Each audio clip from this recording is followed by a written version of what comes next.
1, 2, 3. Yo, halo kawan, selamat datang kembali di channel gua. Sekitar 1 tahun yang lalu, gua sempat bikin video unboxing dari laptop gaming yang sekarang ini lagi gua pakai untuk rekaman, yaitu adalah Acer Nitro 5 yang varian 2021, karena waktu itu gue belinya di tahun 2021. Kemudian gue juga bikin video review sekitar 2 minggu pemakaian, dan kalau gue nggak salah inget, gue juga sempat janji sebenarnya untuk bikin video review 1 bulan pemakaian. Tapi kayaknya video itu tidak pernah terjadi karena ya sebenarnya saya lupa juga sih mau bikin. Tapi sebenarnya karena gue juga rada nggak sempet sih untuk bikin video 1 bulan pemakaian ya, karena waktu itu gue lagi sibuk banget dengan real life dan segala urusan perkuliahan di saat itu ya, sehingga akhirnya ya video 1 bulan review itu tidak terjadi. Tapi kali ini gue pengen bikin review langsung aja, bukan 1 bulan, bukan 3 bulan, bukan 6 bulan, tapi 1 tahun lebih pemakaian dari laptop gaming Acer Nitro 5 varian 2021 yang gue pakai ini. Nah, sebelum gue menceritakan pengalaman dari 1 tahun pemakaian gue dari laptop ini, mungkin gue sedikit menceritakan ulang kembali alasan kenapa gue memilih laptop ini di tahun 2021 yang lalu. Bagi yang belum tahu, awalnya gue itu tidak ada niatan sama sekali untuk membeli laptop Acer Nitro 5 ini. Lebih tepatnya lagi, sebenarnya gue sama sekali nggak tertarik beli laptop Acer. Alasannya simple, karena pertama, gue punya pengalaman buruk dengan laptop Acer. Setahu gua ya, bagi yang punya pengalaman buruk sama Acer pasti tahu singkatan asli cepat rusaknya itu.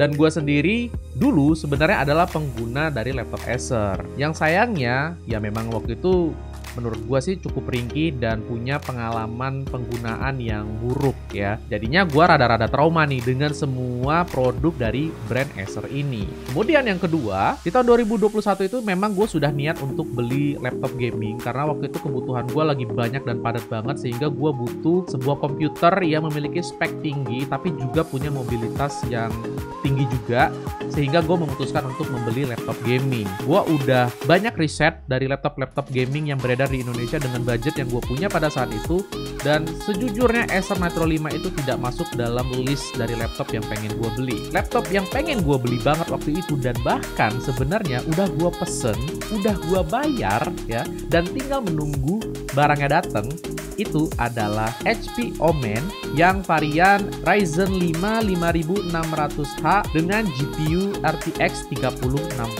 Singkat cerita, setelah menunggu hampir 1 bulanan ya, gua harus menerima kenyataan pahit bahwa ternyata HP Omen yang gue pesan itu akan sulit untuk datang ke Indonesia, sehingga akun official AMD Indonesia, di mana tempat gua membeli laptop gua waktu itu di toko ijo itu menyarankan gua untuk mengganti unit laptopnya dengan si Acer Nitro 5 ini. Karena waktu itu gue juga bilang bahwa kalau diganti gue pengen dengan laptop yang punya spek nggak beda jauh dengan si HP Omen itu. Dan ya akhirnya gue disarankan laptop Acer Nitro 5 ini. Nah, sebenarnya waktu itu harga laptop ini tuh lebih mahal daripada laptop yang udah gue beli. Cuman sebagai permintaan maaf dari mereka, katanya sih ya udah lo nggak usah nambah, ini memang kesalahan kita. Sehingga akhirnya gue dikasih kayak semacam free upgrade aja sama mereka gitu. Jadi ya sudah gitu kan. Nah, dengan alasan-alasan tadi, sejujurnya gue itu cukup kecewa gagal mendapatkan HP Omen yang merupakan laptop impian gue dan digantikan dengan si Acer Nitro 5 ini. Ditambah lagi, gue juga udah sempet lihat review-review dari orang-orang yang udah mendapatkan dan menggunakan laptop ini, dan di forum-forum juga yang udah make tuh punya beberapa trouble-trouble yang membuat gue jadi khawatir sebenarnya gitu. Namun setelah laptopnya itu saya buka sendiri ya, seperti yang kalian bisa lihat di reaksi video unboxing saya, dan juga setelah sekitar 2 minggu pemakaian yang bisa kalian lihat juga dari video review 2 minggu pemakaian saya itu, apalagi setelah menggunakan laptop ini selama ya 1 tahun beberapa bulan ya, gue bisa bilang bahwa Acer sudah benar-benar berubah. Seperti apa review gue dari penggunaan laptop Acer Nitro 5 varian 2021 ini setelah sekitar 1 tahun lebih penggunaan, dan apakah laptop ini masih layak untuk dibeli di tahun 2022 ini atau bahkan di tahun 2023 nanti? Mari kita bahas. Tapi sebelumnya gue mau disclaimer dulu bahwa untuk video review ini pembahasannya tidak akan segigi atau mungkin seteknis seperti review-review dari video atau dari channel lainnya, karena gue memang bukan ahlinya. Dan penggunaan laptop ini bisa dibilang dari kategori yang semi kasual ya, sebagai seorang mahasiswa, terus juga bekerja di bidang data, dan juga konten creator dari game-game yang bukan game-game berat ya, alias game-game ringan gitu. Jadi kalian jangan expect gue bakal punya perbandingan kayak suhunya berapa, kemudian habis itu nanti tegangannya berapa, FPS-nya berapa dibandingin dengan game ini, game itu gitu. Enggak, jadi gue bakal lebih casual aja, apa adanya dari yang gue alami, dan Anda review aja intinya. So langsung saja gua akan to the point untuk ngebahas di awal ini adalah keunggulan dari laptop Acer Nitro 5 yang varian 2021 ini. Keunggulan yang pertama dari laptop ini adalah di bagian fisiknya yang meliputi dari desain, kemudian juga dari ukuran dan berat dari si laptop Acer Nitro 5 varian 2021 ini. Dari segi desain, gue bisa bilang bahwa laptop ini sudah mematahkan persepsi awal gue dari desainnya gitu.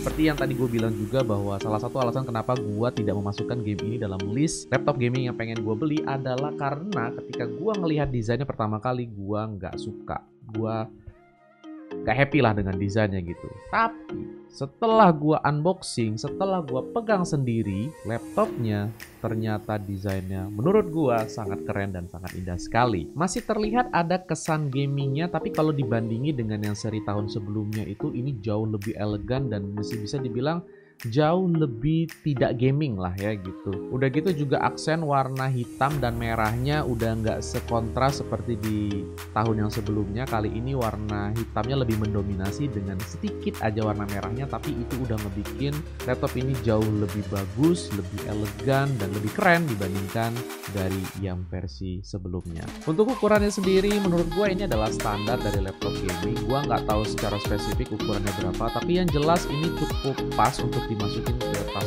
gua. Dan tas yang gua bawa juga bukan tas yang merupakan hadiah dari paket pembelian Acer Nitro 5 ini. Jadi bisa dibawa di segala jenis tas yang ukurannya ya memang ya sebahu lah gitu ya. Kemudian juga chargernya walaupun agak gede tapi tidak seberat yang lainnya. At least tidak sebesar dan seberat dari laptop gaming yang sebelumnya beserta chargernya juga gitu. Ya karena perbandingan gue adalah laptop gaming yang gue pakai sebelumnya itu emang jadul banget, jadi gue bisa bilang ini adalah improvement yang gede banget setidaknya buat gue ya, dari segi ukuran yang lebih tipis dan juga dari segi berat ya mungkin tidak lebih berat dibandingkan laptop gaming yang gue pakai sebelumnya, yaitu adalah Dell Inspiron 15 tahun 2016 kalau nggak salah. Intinya kalau dari segi desain itu melebihi ekspektasi gua, sedangkan untuk ukuran dan juga beratnya jauh lebih baik dibandingkan laptop-laptop gaming keluaran 2020 ke bawah lah, apalagi laptop gue yang keluaran tahun 2016 gitu kan. Jadi sangat puas sekali dengan desain dan ukuran serta beratnya.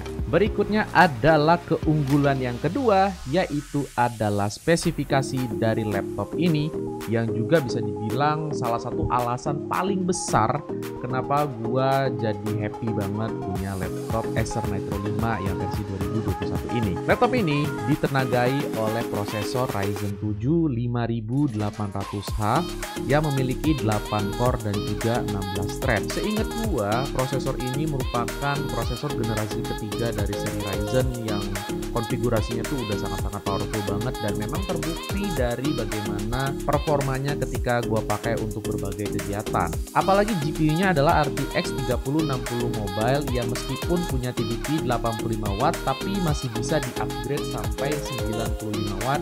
Kalau misalnya kalian menginstall update BIOS dari Acer itu sendiri, kalian bisa cari di website Acer, kemudian kalian download dan kalian install.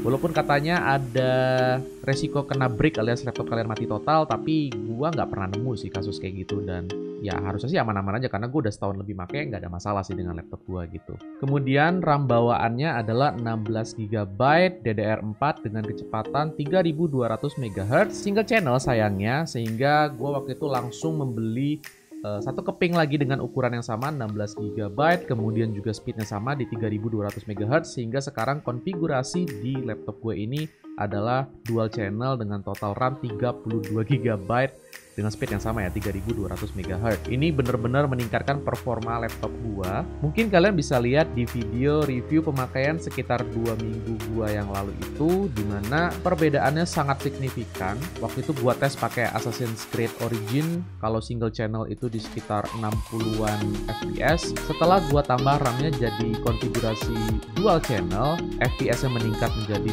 80 FPS average. Jadi sangat-sangat signifikan banget, dan ini benar-benar mempermudah kerja kalian juga, apalagi bagi kalian yang banyak multitasking, terutama kayak gua. Lalu untuk storage penyimpanannya, dia menggunakan SSD NVMe M.2 dengan kapasitas 512 GB. Gue lupa mereknya apa, kalau nggak salah sih Kingston ya. Dengan kecepatan read sekitar 2300-2600 gitu, gue agak lupa detailsnya, dan juga kecepatan write-nya di 1600-an ya. Bukan kecepatan yang paling maksimal, tapi menurut gue di atas 2000 untuk read dan di atas 1500 untuk write itu udah kenceng parah sih. Tapi karena gua butuh storage yang lebih besar lagi, akhirnya gua tambah dengan SSD NVMe M.2 1TB dengan speed 3300 di read dan 3000-an di write, sehingga total storage di laptop gua sekarang itu adalah bisa dibilang 1,5 TB ya, dimana data C-nya itu tadi yang storage bawaannya ini 512, sementara di data D gua sekarang itu adalah si 1 TB-nya itu. Kalau gua naruh file-file game, kemudian juga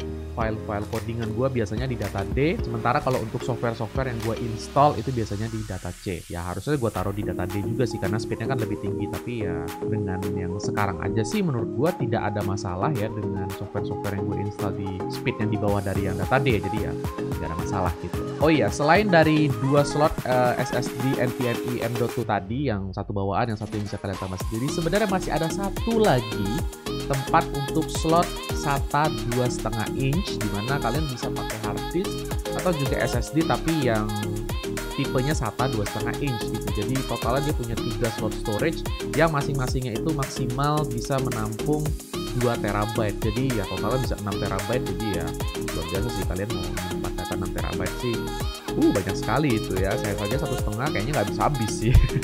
Dan sejujurnya emang nggak banyak sih laptop gaming yang bisa menyediakan 3 slot storage sebanyak di laptop Acer Nitro 5 ini gitu. Ya kalau kalian memang butuh 6 TB itu ya silahkan kalian upgrade, tapi di gua pribadi 1,5 itu udah jauh lebih dari cukup sih untuk gua pribadi. Jadi good job. Nah, dengan konfigurasi prosesor, kemudian juga GPU, terus juga SSD, kemudian juga RAM yang gua upgrade jadi dual channel, membuat performa laptop ini jadi sangat-sangat overkill, malah bisa dibilang ya, dengan seluruh pekerjaan dan kebutuhan yang gue alami setiap harinya. Buat kalian para mahasiswa yang tugasnya itu banyak bikin dokumen, entah itu dokumen tugas atau dokumen organisasi, atau juga mungkin bagi kalian yang suka bikin presentasi, karena pasti ada juga ya tugas-tugas presentasi di mana kalian harus maju ke depan gitu kan. Ini udah lebih dari cukup sih, sangat-sangat lebih dari cukup gitu. Nah, tapi misalnya kalian adalah mahasiswa yang tugasnya itu ternyata harus bikin model 3D, atau kalian harus melakukan coding programming gitu kan, atau kalian kayak gua misalnya yang berkecimpung di dunia data science itu harus membuat model menggunakan machine learning, menggunakan library dari Python yang banyak. Terus juga mungkin bagi kalian yang mahasiswa S3 kali ya, siapa tahu ada yang riset disertasi yang mengharuskan kalian membuat model deep learning yang punya data ratusan ribu gitu, atau mungkin bagi kalian yang profesional kerjanya, mana kalian memang kerjanya itu dengan dataset yang jumlah barisnya itu bukan cuma ribuan tapi udah puluh ribu, ratusan ribu, bahkan jutaan.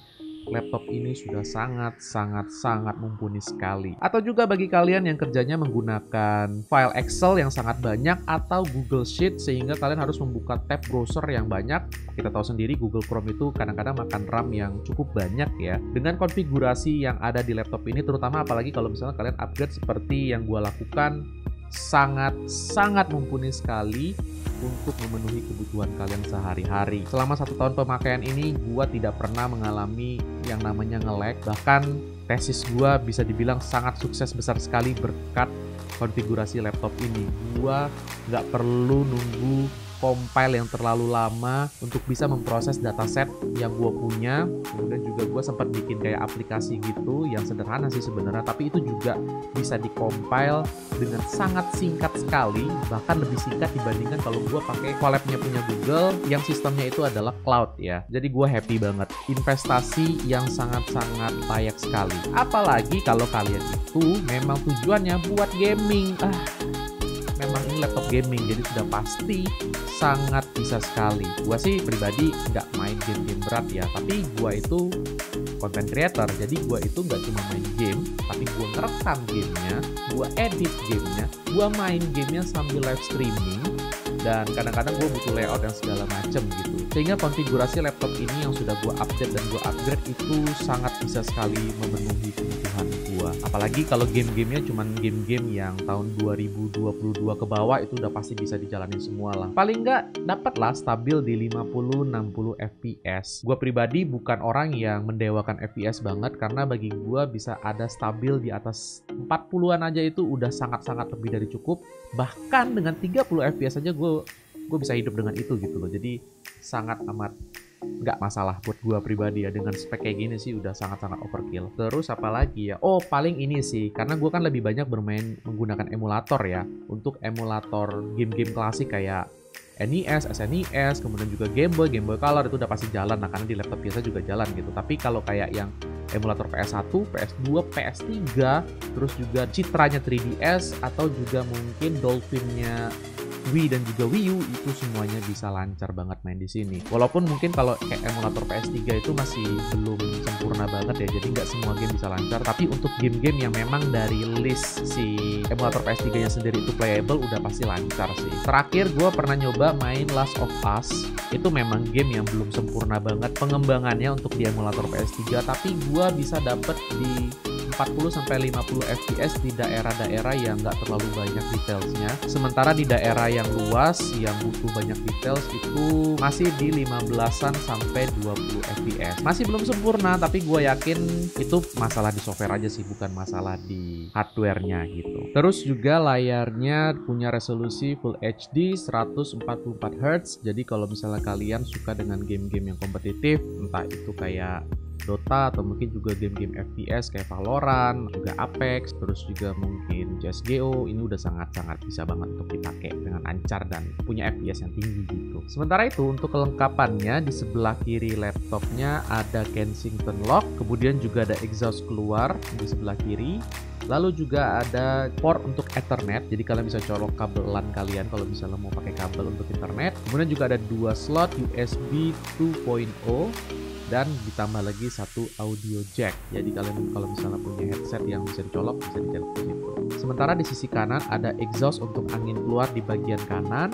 Lalu juga ada port HDMI, kemudian juga port USB 3.0 yang punya kecepatan tinggi, jadi dia warnanya ada agak-agak biru gitu. Plus satu lagi ada port untuk Type-C, tapi sayangnya ini tidak bisa untuk display out, tapi bisa dipakai untuk ngecas handphone atau device kalian yang pakai Type-C gitu. Sementara yang terakhir di bagian belakang dari laptop itu adalah untuk ngecas laptopnya atau port charging ya.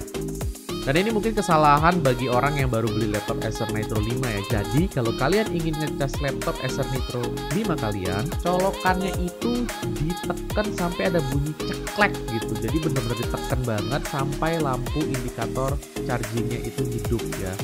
Karena kalau misalnya lampu indikator tidak hidup, berarti ya chargernya itu tidak nyolok sampai ke dalam banget. Dan itu kesalahan yang gue lakukan juga di video unboxing gue. Gue lihat di forum tuh banyak juga yang mengalami hal kayak gini. Jadi ya semoga kalian yang belum tahu jadi tahu sekarang. Dan keunggulan terakhir dari laptop ini adalah dari segi harga. Waktu gue beli awal laptop ini itu harganya ada di kisaran 18,7 jutaan seingat gue. Sempat beberapa bulan naik 500 ribuan jadi sekitar 19,2, tapi sekarang udah banyak banget yang ngejual di harga 18-an lagi, 18-an awal.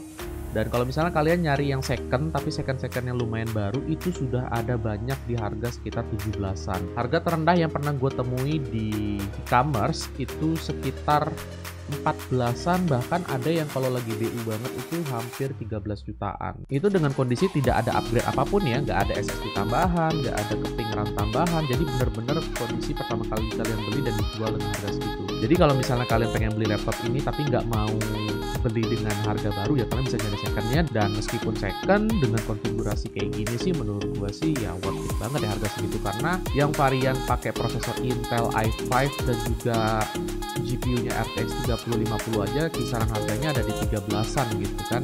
Kalau yang i7 bahkan bisa di 15-an gitu. Jadi ya menurut gua akan sangat worth it sekali kalau misalnya kalian bisa nemuin laptop ini yang harganya ada di kisaran 16 juta ke bawah lah kalau menurut gue. Nah, jadi mungkin itu untuk keunggulan dari laptop ini. Sekarang kita akan ngomongin kekurangan dari laptop ini yang ada lumayan banyak dan akan gue sebutin dari yang menurut gue kekurangannya itu yang paling nggak terlalu penting sampai yang paling berpengaruh banget bagi kehidupan gue sehari-hari. Yang pertama adalah suhunya. Gue ngerti ini adalah laptop gaming, tapi karena gue adalah pengguna yang rada-rada kasual, dipakai nggak cuma buat gaming, sejujurnya suhu laptop ini lumayan ngeselin sih, terutama untuk tempat yang tidak ber-AC ataupun juga tempat yang memang nggak dingin-dingin banget.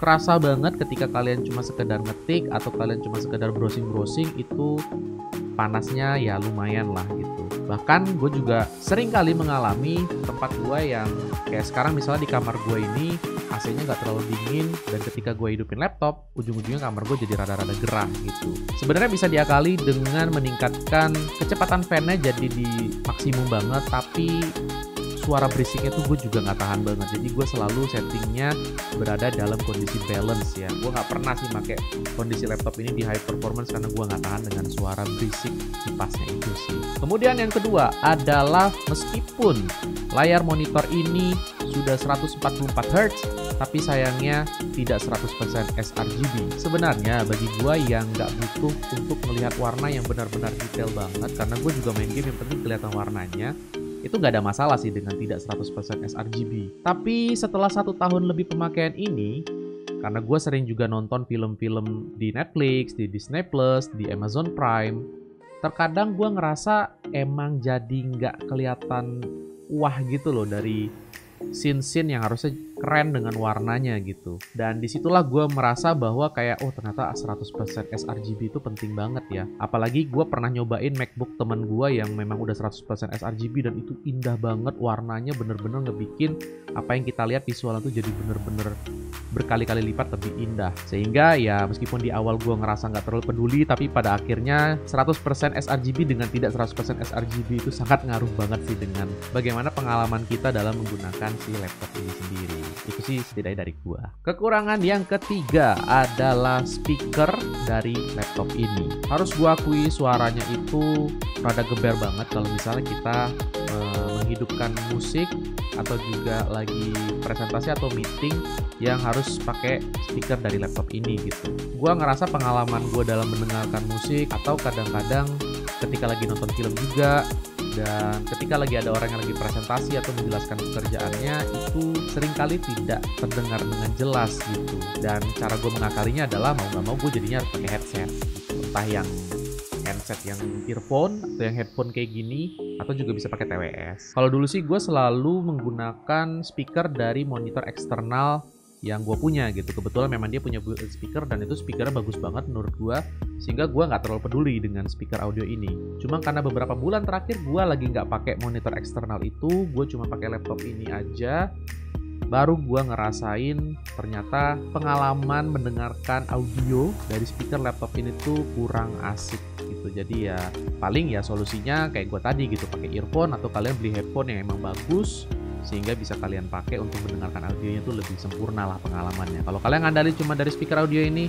sangat kurang sekali. Saya tidak menyarankan, kecuali emang terdesak banget ya, silahkan lah. Dan kekurangan terakhir dari laptop ini yang buat gue pribadi merupakan kekurangan terbesar dari segala kekurangan yang ada yang dimiliki dari laptop ini, itu adalah masalah mobilitasnya. Setelah gue lulus dari kuliah S2 gue kemarin, gue selesai tesis, kemudian juga udah kembali bekerja lagi, gue diharuskan untuk bisa selalu berpindah-pindah tempat dalam satu hari itu bisa sampai 2-3 kali dalam sehari.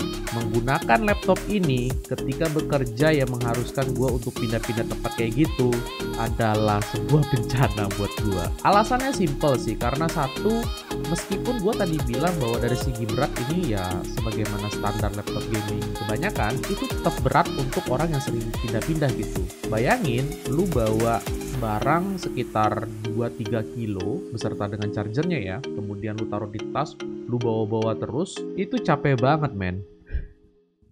Pindah-pindah bawa laptop kayak gitu tuh. Apalagi juga dari segi baterai kan juga laptop gaming itu terkenal lumayan boros ya. Kalian harus selalu colok gitu. Dan kalau misalnya gue lagi ke tempat yang lagi nggak ada colokannya, itu neraka banget. Gue cuma bisa kerja bentar doang hitungannya. Jadi gue ngerasa kalau misalnya lu adalah atau kalian adalah orang-orang yang lebih butuh mobilitas, dimana kalian setiap harinya tuh bisa 2-3 kali pindah tempat, udah gitu juga sering ke tempat dimana colokannya itu terbatas atau bahkan nggak ada colokan sama sekali, sementara kalian harus bekerja lebih dari 3 jam di satu tempat itu.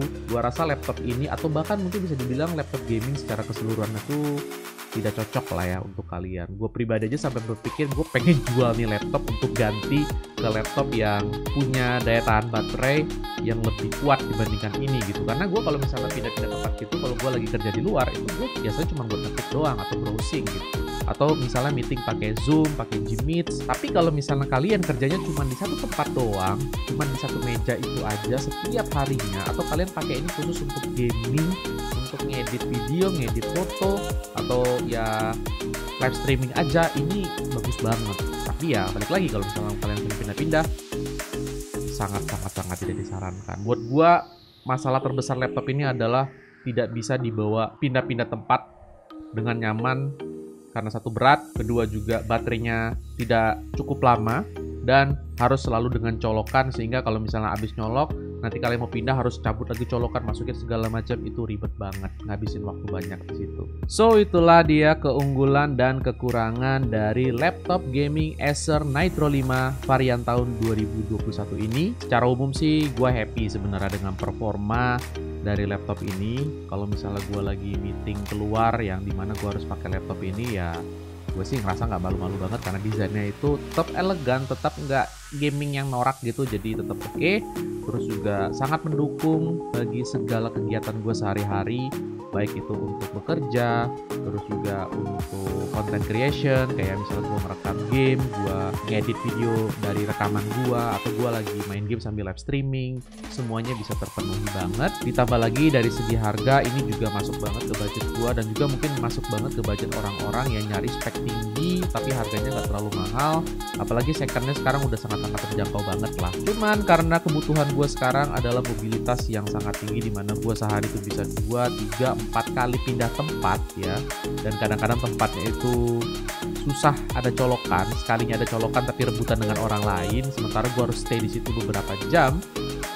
Dan laptop gaming punya daya tahan baterai yang tidak bagus ya untuk waktu yang lama, itu jadi masalah buat gua yang menggunakan laptop ini untuk bekerja. Tapi sekali lagi, kalau misalnya kerjaan kalian cuma di satu tempat, satu titik doang, dan cuma buat ya itu tadi gaming, kemudian juga streaming, atau misalnya pekerjaan profesional lain kayak misalnya di data scientist tuh biasanya nge-build model machine learning, atau misalnya kalian nge-build model deep learning gitu. Ini sangat-sangat mantap sekali gitu. Intinya adalah jangan pindah-pindah tempat aja, maka ini bisa jadi pengganti PC kalian sih kalau misalnya kalian nggak mau ngerakit PC. Jadi kalau misalnya ditanya apakah ini masih layak untuk dibeli di tahun 2022 ini, jawaban dari gua sangat layak sekali. Apalagi tadi kalau misalnya kalian bisa dapat di harga di bawah 16 juta ya. Kalau bisa dapat di 13 juta sih lebih gila lagi.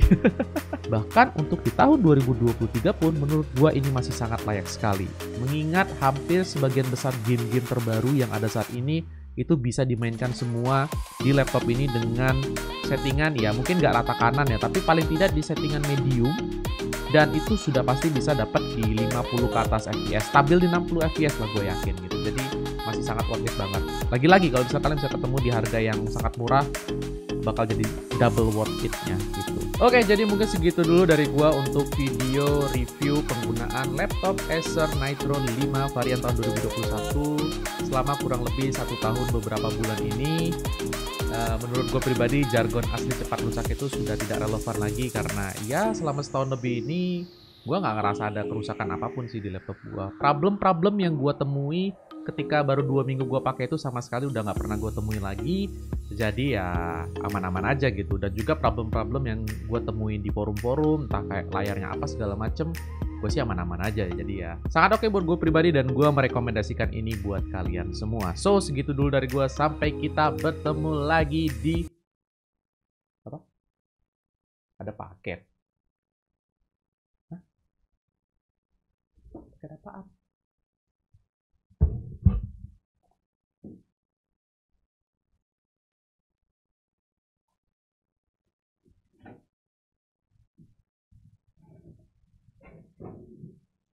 Guys, gue tiba-tiba kedatangan paket. Gede banget. Tulisannya dari Acer.